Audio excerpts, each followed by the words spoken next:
Some things cannot be healed, but you can carry it without passing the pain on to others.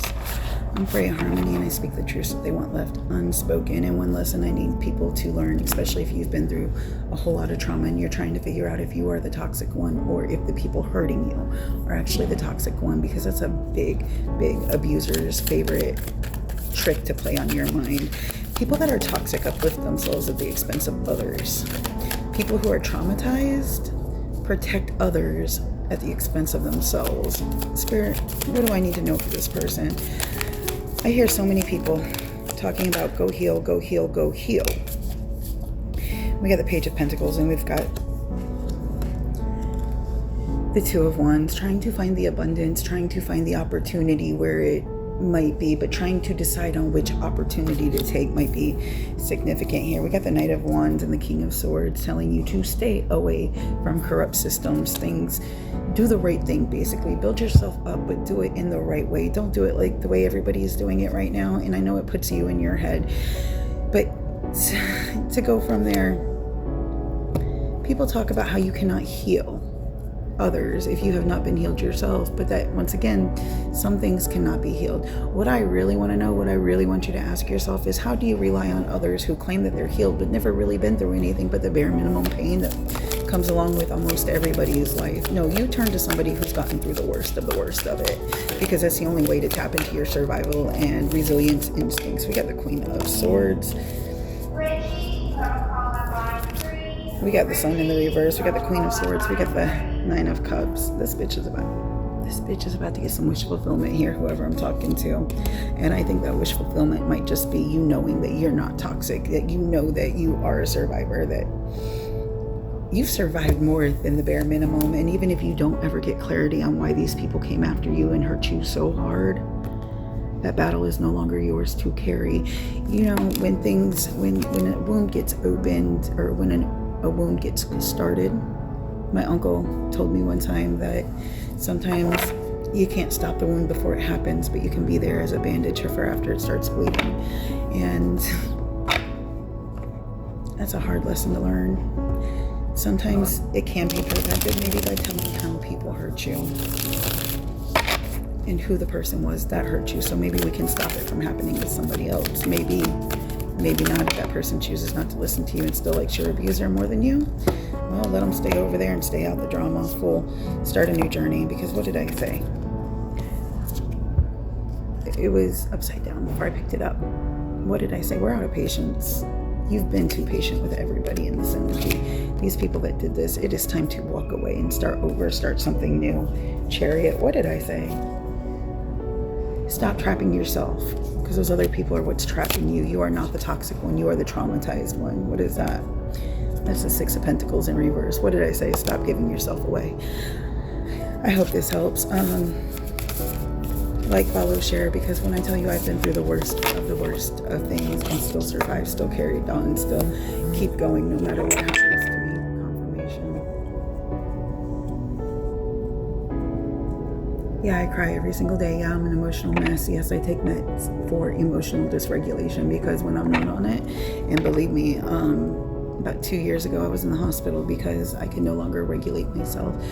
But for you to come at me telling me that my tears are your problem because it makes you feel uncomfortable, I don't care. I don't care. I will burst out crying in a meeting with clients. I have and done it, and for no reason at all. Hierophant. The Knight of Swords on its side. If it doesn't resonate for you, it doesn't resonate for you. If it doesn't help you, it doesn't help you.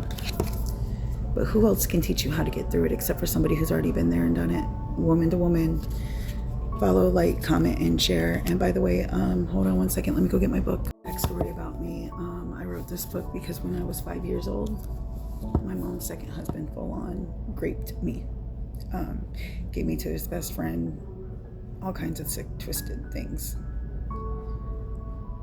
Can I prove that my mother knew about it? No, but some of the torturous things that happened outside of that, she had no right to claim that she didn't know about. Mother Goddess and Yamaya used to come get me. and take me to a special place that I call my garden. It's beautiful, it's gorgeous, it's been there my whole life. Couldn't talk about it because people thought I was crazy, but this is Lilith's story. This is Lilith's origin story. And how do I know what I know?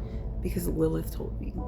And in this book, you're going to find out exactly why Yahweh turns his back against people of color, why Yahweh turns his back on women, why Yahweh feels like power and control and toxicity is the way to rule the world. And it also explains how Lilith went from being the first woman made by Mother Goddess and Father God, who I personally call Munra and Yemaya, to being the balancing goddess of this realm.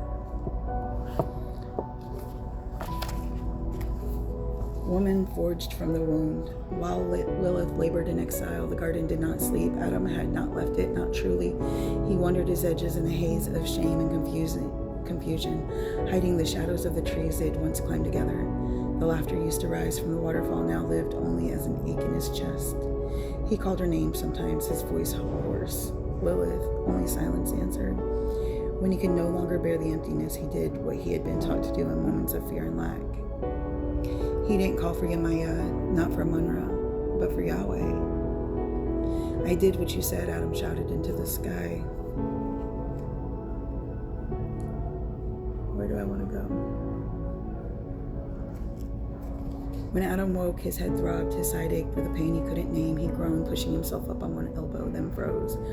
A woman lay beside him, not Lilith. Her skin was the same hue as his, her features gentler.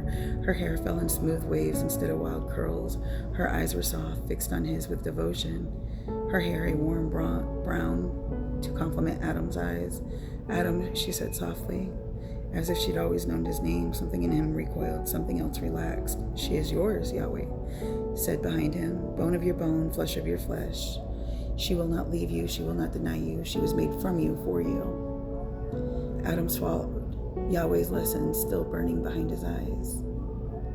My body is my weapon, he reached out, touching Eve's cheek. You are mine, he asked. Eve smiled as if it were the most natural truth in existence.